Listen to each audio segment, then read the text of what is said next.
Aye, sometimes you need to step away from them landlubbers up in the Six Duchies and head on down to Bingtown and find yourself some precious booty.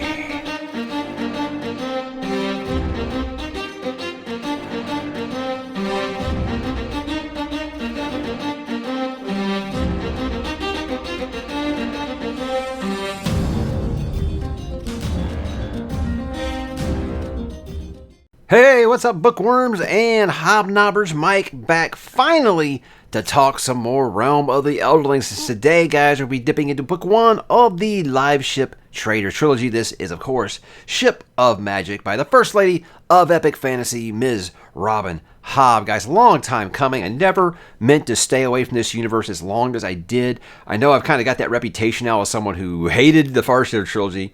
Not true at all. You can go back and listen to those reviews. Listen to those reviews and see that I actually did quite enjoy that. Just had problems with that third book, but that's never what kept me away from this so long. I just had other things that I was doing. But now the schedule is cleared up, and I plan to really, really dive deep into this series. So first in the Liveship Traders trilogy, released in 1998, fourth book in the Realm of the Elderlings overall. And this one's completely a different approach. We're kind of stepping away from all the events in Farseer and heading south in her world, and she's going to continue to just build this big world that she has created here, and I think this is a great first step. But like I said, guys, didn't mean to take a break this long, but lots of people have had opinions about how I was going to feel about this book. It's been quite divided. I think I would say about 2/3 have said they think I was going to like it, and about 1/3 have said, I'm not really sure. After what you said about Assassin's Class, I'm not really sure if this is going to be your bag. It might not have enough action for you, because apparently I just like to, get my crayons and write my stories and eat my popcorn and watch my action movies. Apparently that's how I come off when I say that I think that something is kind of sloggy. But that wasn't really my problem with that. But we're done talking about that now, guys. We're talking about the Liveship Traders trilogy, and I gotta say, guys, this is going to be a little different than most reviews that I do on the channel. Now, I do have a spoiler-free format on the channel, and this video isn't going to be exactly what I would call spoilers. It's going to be light spoilers, because what I'm going to do here, guys, is I'm going to talk about the characters, because that's what makes this story so great, is the characters. And I'm going to kind of talk about their arc in this book, and I'm going to give little details that I feel like out of context aren't going to ruin anything for you. But I need to talk about the characters' journeys in this book, because these are very much character-driven books. So I think with just the Realm of the Elderling stuff, look, guys, this is book number 4 in this series. If you're not in at this point, I don't think a spoiler-free review is going to be what brings you in. So I've decided I'm going to talk a little bit more in depth, but this isn't a full spoiler talk. Those are coming down the line in a group discussion, which if you've...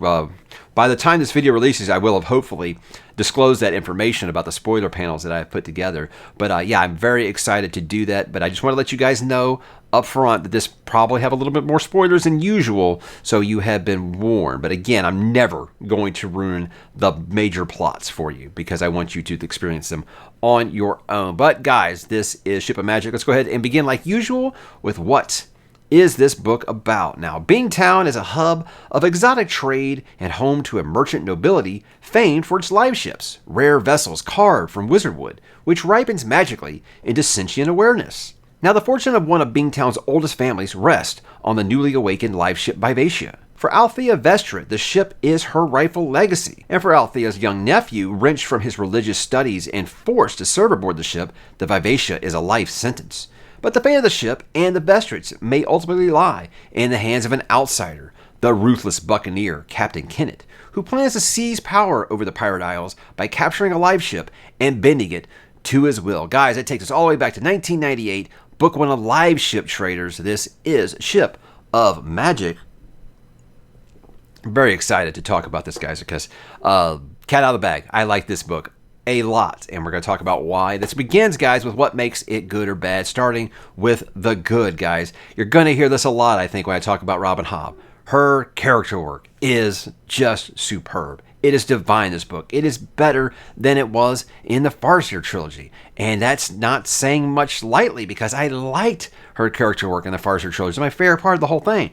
it's even better in this book. I think this is her best character work that I have read up to this point. It's just, I love that it's such believable characters, and they're not what you would call good characters or bad characters. I know we love to fall in love with this, they're morally gray characters, and I feel like that's just kind of a trap we've fallen into as fantasy fans. Say, it's morally gray characters, and we mean that because, they do shitty things. It's not one of those reasons that I like these characters. It's not because, they do evil deeds, and they do stuff that's just, you wouldn't be able to look your mama in the face after doing. It's not because of reasons like that. I like it because they feel like real people. This feels like stuff that real people would do. Is it probably the best thing? No, but it's nothing that anybody's going to be like, oh my God, I can't believe you did that. I mean, there's no one like, at least not yet, like, stabbing their son in the ear or something. This isn't Song of Ice and Fire. No. What I mean is just these are real characters that do real things, especially in a family setting, that you could see yourself maybe doing and not being proud of. But it's just kind of one of those things when you're around family, you act a little differently. You let all your warts kind of show. And I love that she's able to tap into that. And I think that's what makes this feel so different from just your standard swords and shield fantasy fare. I think that's what makes this feel so fresh. Now, you do have, magical creatures. You do have, talking ships and things like that. So it is still very fantastical, but it doesn't feel like every other, 14th century medieval Europe fantasy story that I keep reading all the time. So I think in that it feels very, very fresh. And I really love that just how human and relatable her characters are, again, with the way that family reacts to tragedy, to, who gets what after a big death in the family. It's never our finest moment. And she is able to magically capture that just in the best way. And I think that with this, another thing that she does is she's found a way to just make a villain that is just so multi-layered that you look at and you're just like, can't really disagree with anything that they're doing right now. And we're going to kind of get to that now. If we didn't get this character's POV, I think what's really crazy about that is that if you might mistake him as a protagonist. And I'll get into it when I talk about Captain Kenneth. But let's begin with how the character arcs are all just so damn satisfying in this book. They are really, really good. I feel like every one of the main characters, there's very clear your main characters and then your side characters, your supporting cast. And I feel like all of them are important. There's no character in here I would consider a throwaway, not at all. And again, that's just a master craftsperson at work here when they're really, really good at developing characters, as she clearly is. But I'm going to kind of talk about some of my big characters here that I want to discuss why I like their arcs so much. And this is the part where I said, you might consider this somewhat spoilery, but like I said, I got to talk about what they went through in this book. I got to begin with Wintrow. I love the idea of this kid going from, at the monastery, he thinks he's just going home for a funeral, and then they say, oh yeah, by the way, you've got to stay now. We need you on the ship because we need a familial connection with the Vivacia, as she quickens. And I think that quickening is just some of the neatest ideas, man, the stuff they do with these ships. But with Wintrow, just seeing this relationship that he has with his father, Kyle, it's just kind of devastating to read. Now, I didn't have a great relationship with my father, so I can't relate to it that way. I just had like no relationship with my father. Just my dad didn't want to be a dad, that kind of thing. I prefer that to what Wintrow has to go through with his dad, who basically just does nothing but say basically just like be a man. It's just it can be kind of stereotypical sometimes of the harsh fantasy patriarchal dad kind of thing.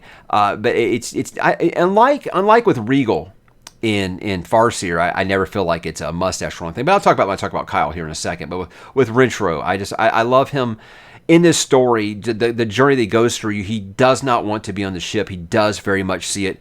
It's a big thing about being a slave ship, and he very much sees that as his own personal slave ship. He feels like he's being held there against his will. You got the Torg, just like that's the second mate, actually just like basically being his warden and just like hanging out and making sure that he stays on the ship, doesn't try to escape. It's really just cruel seeing what he kind of goes through here, being pretty much against his will. He just very much wants to be a priest of Sa, and he's being forced to stay on the ship for selfish reasons. Kyle can say what he wants to say, but it's very much for a selfish reason, I do think. And I actually do think there are layers of Kyle, which I'll talk about. But I think in the final act here, Wintrow is going to do something that makes or breaks the character for you, I think. There's going to be some people that are like, okay, I can sympathize. It clearly didn't go the way that it meant to, or you can be like, oh, that's a dick move, bro. I can't believe you did that. I think that he had the best of intentions. He really did, and it just kind of went further than he thought it was going to go. He didn't think there was going to be that much bloodshed, and that's something that's kind of taught me something about RObin Hobb with this book, is that she can be quite bloodthirsty. I will say that while there were deaths in the Farseer trilogy, this kind of surprised me. The body count in this one, it was actually rather quite high. And in the third act of this book, it's like, oh my God, man, this is brutal. So it was actually rather surprising. And that right there is, like I said, where you can tell I'm dealing with a great character writer. Because these are characters that, like in any other story, I'd be like, whatever. And this, I was like, wow, that's rather surprising. I can't believe that she offed that character this quick, you know? So, yeah, I think that Wintrow did have really great intentions. It just kind of got out of hand. Let's talk about Kyle, because I keep coming back to Kyle here. Kyle is going to be a character that you love to hate. It really is, and it's written that way, I believe, on purpose. Like I said, very stereotypical. You know, men should be men, and women should be in the kitchen, that kind of thing. Women should be doing women's work, that kind of thing.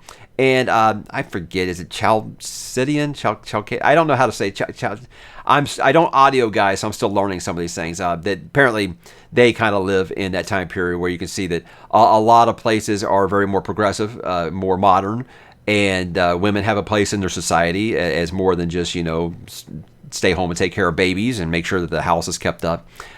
They still very much practice those ways. Now you're hearing that Bingtown's kind of falling back into those ways, and Kyle, of course, is like, haha, this is my brand, you know. But yeah, just he is very much that traditional old guard in a fantasy story like this, and it's one of the things that makes it easy, especially with modern eyes. I mean, in my opinion, with human eyes, seeing how he treats everyone, including his own blood, is just awful. I mean, right off the bat, the way he treats Althea, I don't think, even before you even know anything about Althea, if you care about her or not, the way that he treats her, you're just like, dude, what is wrong with you? So, again, I think that's, while Regal made me want to punch the pages. Really did, because he was just so over the top, mustache twirly. This isn't just first person perspective from one character like Farseer was. So with that, I can always be like, okay, well, you know, that's all from Fitz's point of view. Maybe that's how he sees him as a cartoon villain. So I can kind of let some of those things slide by. With this, you just see the guy has his reasons. And I think, again, that's why she's really good at writing, you know, you don't get a point of view, I don't believe, really, from Kyle, maybe a little bit. This isn't like traditional fantasy, guys. Where we've got a POV chapter. She hops back and forth every chapter. These are long chapters, by the way, and that's a good thing to me. I think sometimes you got those short, snappy chapters. You just want to keep reading, and I like to read her book slowly because there's so much to digest. But I'm getting off course. I think that he is in a predicament. He did marry into this family. The Vesters have a lot of financial woes. And I can see from his point of view, he's trying to do whatever he can to get out of that. Now, he does try to take some shortcuts, and it ends up biting him in the dick, you know, and that's never a good thing. Clearly, I don't care, you know, what nation you're from in this book, that's never a good thing. But it's one of those issues that's really presented well in the book. And I love the way it doesn't feel preachy. Her books don't feel preachy to me. I love that. Even if she is trying to, I think if you're the type that wants to see some of those preachy things, you'll see them. And if you're just one of those people who's like, this can be things that just in that world, I think that you'll be fine with that. But Kyle's going to get a vicious reaction out of you, for sure. I don't think anyone's going to read this and not be like, oh my God, I hate this guy, you know. But again, I think that what makes him so interesting is that he will do anything to get their financial woes fixed.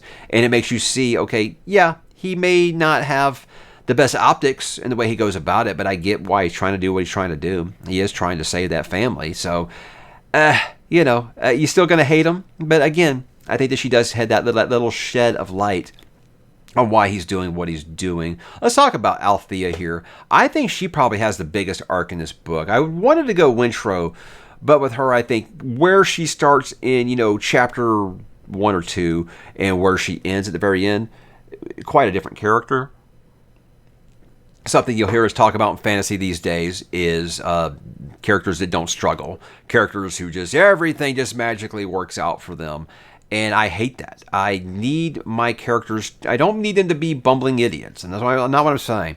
I need them to struggle a little bit. I need them to not have everything handed to them. I need them for no reason to have everyone absolutely love them. No one likes Althea at the beginning of this. I mean, she is not a very nice person. Very entitled, very bratty.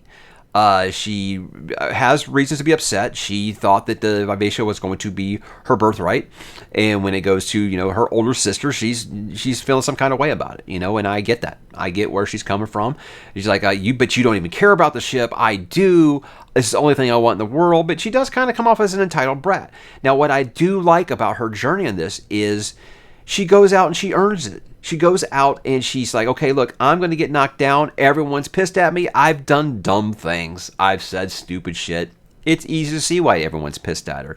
And she does act childish about it, but she has the idea. I like the idea that she's able to roll up her sleeves, get her hands dirty, go out there and earn what it is she wants. You know, because Kyle's like, yeah, okay, sure, I'll give you the ship when you can go out and get a ticket from someone, which basically like proves your papers, it's your certification in this world that you are a valid and worthy sea person, you know, a sailor.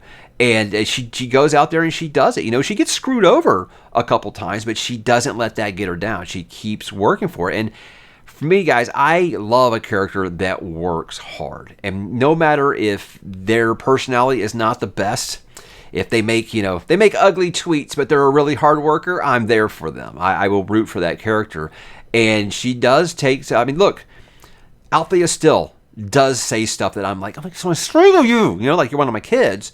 But again, I admire hard work, and I think she does work very, very hard in this book. And you got to think about, you're in a world where they're not going to treat a female on one of these boats the same way they're going to treat a guy, and her having to, you know, basically keep that a secret. So her going out there and earning it, you know, going out there and earning, proving that she can be a good sailor was just a treat for me. It was a great, great journey. And it's still not my favorite character, like I said, because of the way that how abrasive she is, but letting it all hang out there, warts and all, and still making me root for her just shows that Miss Hobb, again, is a master at this. So I mentioned the relationship with her and Brashen, so let's talk about Brashen here. I think the most curious thing for me about Brashen is wanting to know more about his family. What is this falling out that he had with his father that basically made him get, you know, skipped in his birthright, and it's going to his younger brother now? I want to know more about that. That had me more curious than anything he did on the page. I do like the stuff with him and Althea. It's actually quite good. It felt forced at first, but then I really did kind of get into it. I love that he obviously is a very fractured and damaged character. He's addicted to Sinden, I believe, which I guess is the elf bark of this world. I mentioned in Assassin's Quest I never want to hear about elf bark again, so she's like, how about this? Check this out, Mike. But I love that about her characters, is that they do have, you know, flaws that makes them more real. And it's something that I think is going to come into play big time, because you do some of these times when you get Althea's internal thoughts, she does quite care for him, but she does bring up the fact that, yeah, but he's a junkie. You know, I don't think that's someone that I really want to be with. So yeah, pretty good stuff. The relationship between the two of them. But again, I said the best things with Brashen is I want to know more about that family stuff. And I think he's the only one that the arc kind of feels kind of incomplete. Now, I will say that I don't believe that these are going to be self-contained stories. It does very much feel like a Lord of the Rings trilogy or a First Law trilogy, in that it's seriously one long tome that they've just divided into 3 things to make it easier to print.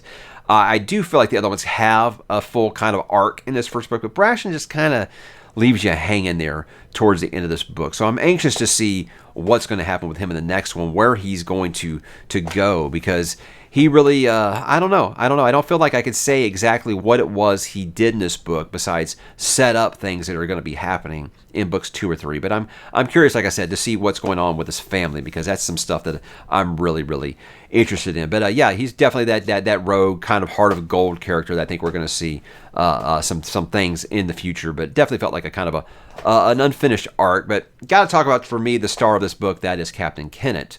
Now, with Kennett, I think what makes this amazing, and I mentioned it earlier, is if you weren't getting a POV from him, you'd almost kind of think he might be the protagonist of the story. Because if you look at some of the things he's doing, it looks like he's uniting these pirate isles. He's freeing these slaves from these slave ships. He's doing all these things that make you look like, it seems quite noble, but you get from his point of view and you see why it's all just for selfish purposes, But I am just intrigued by this character because I think this is the first villain, if you will, or I don't even say like a villain, but more like an antagonist that you root for. Does this make sense? If you've read First Law, you'll know what I'm talking about here. Sandan Glokta, maybe one of my most favorite characters in all of fantasy. Awful person. Awful person. The person that I rooted for the most through that trilogy. And I'm feeling that way about Captain Kennett right now. I'm like, dude, that's terrible. I can't believe he just did that. I love it. So I don't know, maybe it's just because I love characters like that. I love how layered some of these characters are. But with Kennett, man, it's just, I don't know. At first, I wasn't really feeling it. The whole, like, I want to be like King of the Pirates stuff wasn't really clicking with me. I was like, whatever, who cares? I was more interested in Sorkor, his first mate at first, because I was like, I love this idea that he used to be a slave, and that's why he has this view on slavery and wanting to free these slave ships and feed their captors to the serpents and stuff. And the serpents, by the way, oh my God, I got to bring that up in a minute. But just with Kennett, it wasn't until they had one thing about this book, guys, is I think that there's maybe 2 action scenes the entire book, and that's fine by me. It really is, because everything that's here is here for a reason, and I'm fine with it being slow when we're just meeting these characters. Slow burn books are great with me. I don't need action to appreciate books like this. If I love your characters, I just love spending time with them, and I love spending time with Captain Kennett. So his relationship with Etta is something that I'm really like, I can't tell if he doesn't really give a shit about her, or if he does, he just can't let that tough guy exterior show that, he actually does care for her.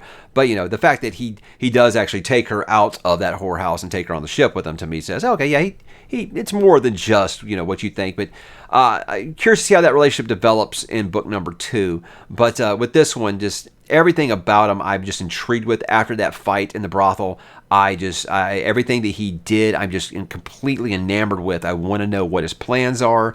I want to know what he's going to do next, how he's going to do this. And I'm like, it does that thing that I think only George R.R. Martin's been able to do with me, is I think back into the first book of A Game of Thrones, the book number 1, A Song of Ice and Fire, is you are seeing things from Robb Stark's point of view. And you're like, okay, I want Robb to win this battle. And then the next chapter is a Tyrion chapter. And you're like, oh, I'm rooting for Tyrion. And you realize, wait a second, they're fighting each other. So in the final 100 pages of this book, which are just amazing, by the way, you see things from this point of view. You're like, oh no, the pirates are coming. And then you over here, you're like, yeah, the pirates are coming. You're like, wait, they're intersecting. You realize you're rooting for both sides. And that is brilliant character work. And that's what she's done here. And that's what makes this book just freaking amazing, guys, is that you are all aboard for all characters. It's one of those things like you just don't want to see. You want to see these characters cross over, but you don't want to see any of them die. And that means that she's just doing things just great. And I can't wait to see what she continues to do with Captain Kennett. I get real big. If you guys watch that show Black Sails that was on Stars, real big Long John Silver character. Just the way he's on that show, not the way he's done in Robert Louis Stevenson's book, but the way he's on that show. I get a lot of Kennett out of that, where you're like, I just kind of want to make my way, but you know what? I wouldn't mind being a little more ambitious, and it just kind of grows and grows and grows from there as you get more and more support. So I'm liking that quite a bit. The Serpent chapters, guys, I have no idea what's going on. No idea. That is the most Malazan stuff that I have read in all the Realm of the Eldlings. Everyone tells me it'll make sense, and I believe them. I believe it will. It's one of those things with a writer like RObin Hobb. I believe that she's a good enough writer that if it's important, she's going to make me understand. Because, I mean, when she starts giving these serpents names and stuff, I'm like, I don't know what's going on at all here. But, yeah, it's interesting stuff that I'm sure is one of those things like on a reread or even at the end of this trilogy maybe will be much, much clearer. But as of right now, I'm like, I don't know what's going on except the fact that they love to eat them. Some people that get thrown overboard, so they do love them. So some meat. But one of the coolest things about this, guys, I mean, the real stars of this, I think, is the live ships. I think that's such a neat concept. Well, live before I started, I said, I don't know, that sounds kind of corny. I don't know if we can make that real, but I love it. I love the way that they do this. You know, after 3 generations of a family die on board the ship, it quickens and it becomes like a sentient thing. It's like a really, really big deal. And the coolest thing about it is the ship gets all the memories of those previous generations of the families that have served on that ship. That is amazing. That is some Frank Herbert, Dune, Benny Gesserit stuff right there. That is fascinating. That's such a neat idea. I want more of that, the whole like mental link with the family members and stuff. It's a really, really neat, and it was something I think you can really get campy if you're not careful there. But again, as always, she seems to be able to make it work in a way that's just super, super realistic. And Wintrow just dying to not look at Vivacious Tits was just hilarious, guys. I just could not stop laughing. So look, there's so much more I could say about the characters in here that I'm going to save for the spoiler talks that we do, because this video is already going quite long, and I'm not even through what makes it good yet. But like I said, 2 action scenes, and the book is great. I feel like there's nothing here that doesn't belong. Everything here matters. There are some couple chapters you might think seem a little fluffy, but even those are like really, like one chapter in particular, it was like, wow, that was kind of dull, what was actually going on. However, I do appreciate the context she's adding here to the character of Malta. You know, it's giving me some things about Malta that I didn't know that I wanted. So again, she's really, really working hard at not just building this world, but getting you to know these characters through these slower parts. And I'm really there for it. So everything that goes into building all these characters, as well as the side characters, guys, Ronica, Kefria, Malta, Edda, all these characters on the side. Amber, obviously that's one we got to talk about. There's so much going on, and I feel like I already know all these characters, and I just want to know more about them, and that's what gets me hooked. I love it. So what did not work in this book for me? I am definitely not going to use the word bad, because I don't think that there was anything bad in this book, guys, at all. But there are some things that maybe might not work for you. The trader meetings and the port disputes and things like that, they can be a drag. They can be a drag. Like I said, I do feel like they are for a purpose. You know, they're building character during that. But some of that stuff can be like, well, okay, felt like I'm going back to a trade school now or something like that. You might feel like that a little bit. There's things that don't make sense right now. I think that will make sense in hindsight. And you go back to it. I've already talked about the serpents. Like, I don't know what in the world's going on with this wizard word charm that Kenneth has. Things like these are things I'm sure when you go back to him after you finish his trilogy, you'll be like, oh, it was all there right in front of my face the whole time. So I'm not going to necessarily call it bad. It's just kind of like a big question mark right now. Everything that Amber says is word salad, by the way.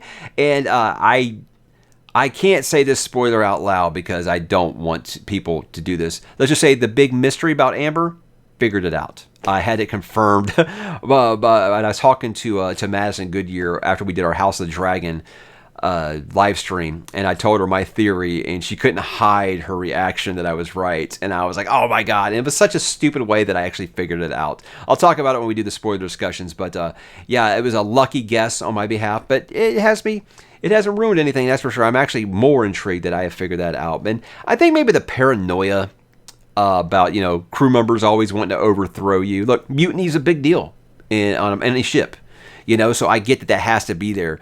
But, you know, Kenneth sometimes can be like, oh, Edda's against me. Oh, Storkor's against me. Oh, you know, he kind of frets about stuff like that. But I mean, it's a very real thing, you know, especially after he suffers his injury, you know. So I get it. But sometimes it can just be like, dude, will you take a breath? You know, these people would bend over backwards for you. But you know, you could be a little insecure during a time like that. But going very long here, so why should you read it, guys? Look, if you've already gotten into this world, I think that Liveship expands it. Taking us from all the way up at the Six Duchies down to Jamalia, to Bingtown, to Divvytown, which, by the way, the town names are funny.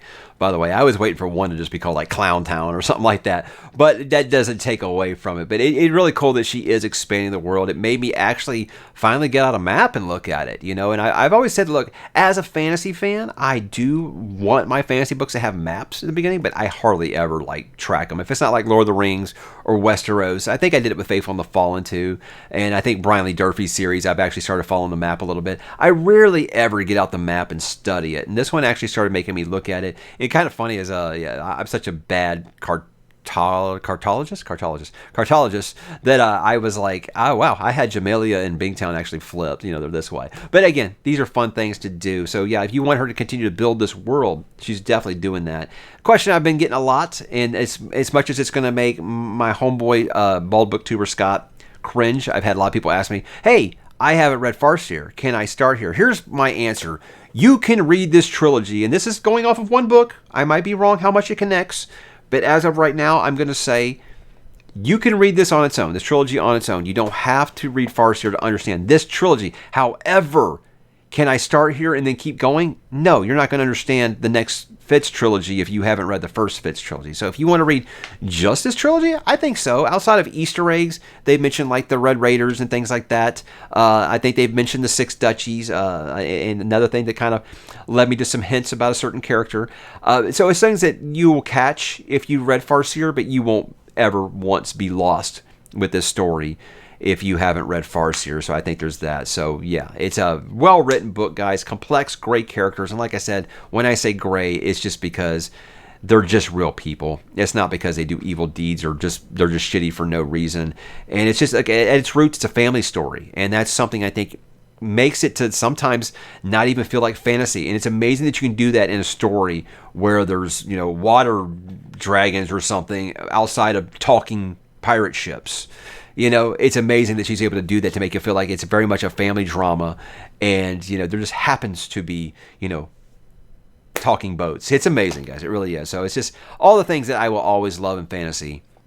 So it's about a family. It's about the relationships with one another. That's something that's always going to click for me.